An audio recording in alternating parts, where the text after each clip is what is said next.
Доброго здоровья вам, мои дорогие друзья и гости канала Ирина Огонек. С вами я, Ирина.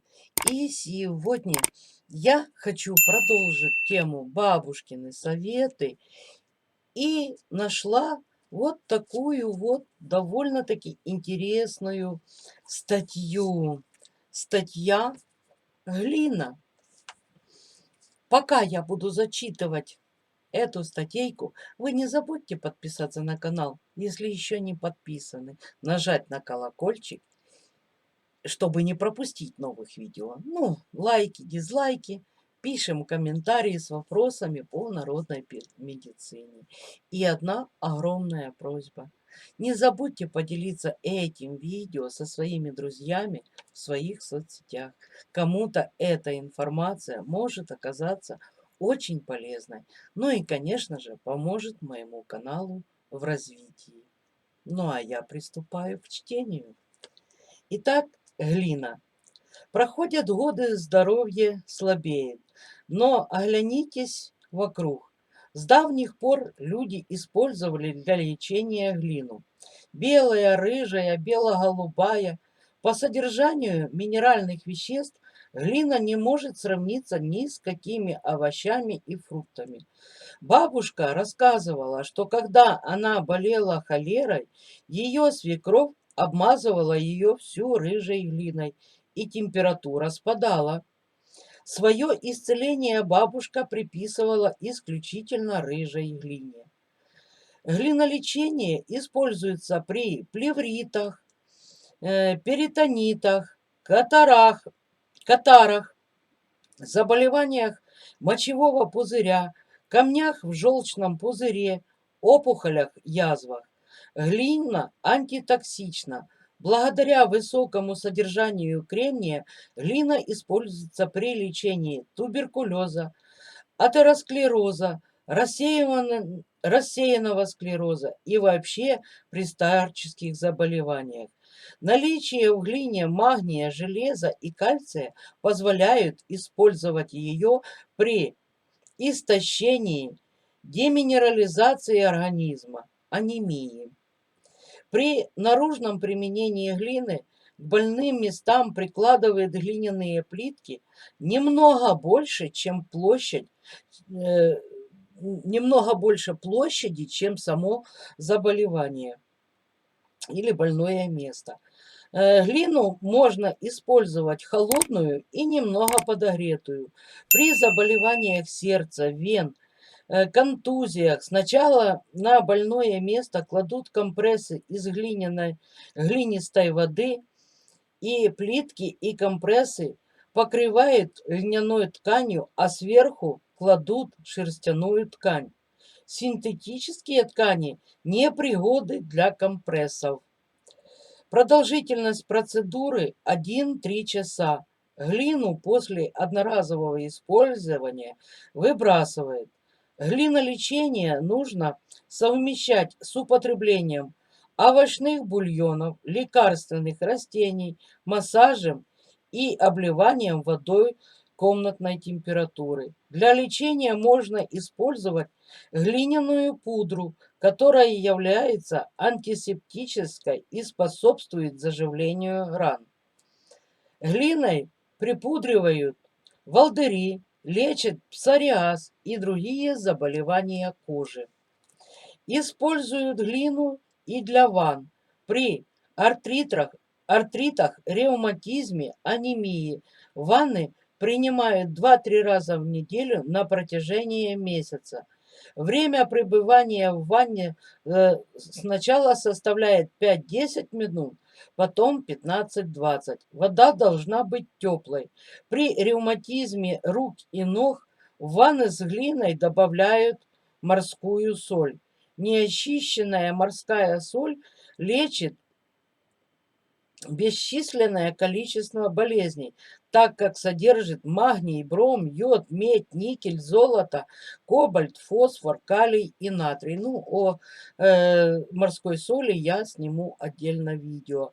Внутрь употребляют глину без добавок песка. Грязную воду тоже очищают глиной. Для этого добавляют 1 столовую ложку жирной глины на 1 литр воды. При инфекционных эпидемиях глинистую воду следует пить ежедневно.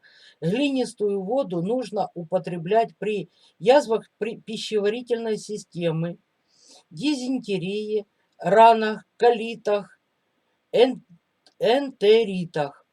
При общей слабости, анемии, неврастении, заболеваниях лимфатических узлов следует употреблять по стакану глинистой воды 2 раза в день на протяжении 10-15 дней.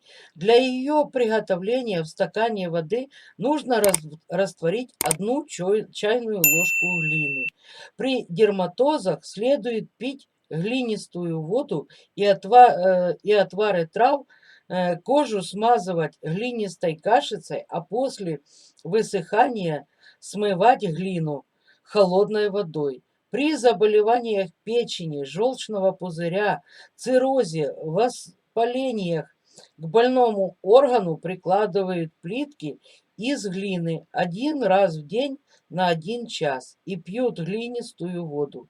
При ангинах, ларингите нужно класть компрессы из глины на шею, полоскать рот и горло глинистой водой с морской солью. С уважением, С.Т. Заволока, город Александрия, Кировоградская область. Вот такие вот рекомендации дали нам именно по глинолечению. Может, кому-то это именно окажется полезным. Ну, и так как сегодняшнее видео у нас позволяет прочитать коротенькие рекомендации, коротенькие рецепты, я их прочту. При слабой печени измельчить 1 килограмм репчатого не красного лука, смешать с 2 стаканами мелкого сахара, выдержать в горячей духовке до образования желтого сиропа и пить натощак по 2 чайные ложки. Буквально за месяц печень укрепится. При грибке на ногах смешать 1 столовую ложку чистотела, по 2 столовые ложки цветков сирени и цветков календулы и 3 столовые ложки коры дубы. Заварить смесь 0,5 литра воды, довести до кипения и настоять 1 час. В полученном настое смачивать ткань и обтирать стопы ног, после чего вытереть их насухо и надеть чистые носки. Через неделю вы забудете о грибке. При слабой памяти вам поможет трава мокрица. Можно принимать выжатый из нее сок по 1,2 стакана утром и вечером. Перед приемом сока съесть 1/4 ложку меда.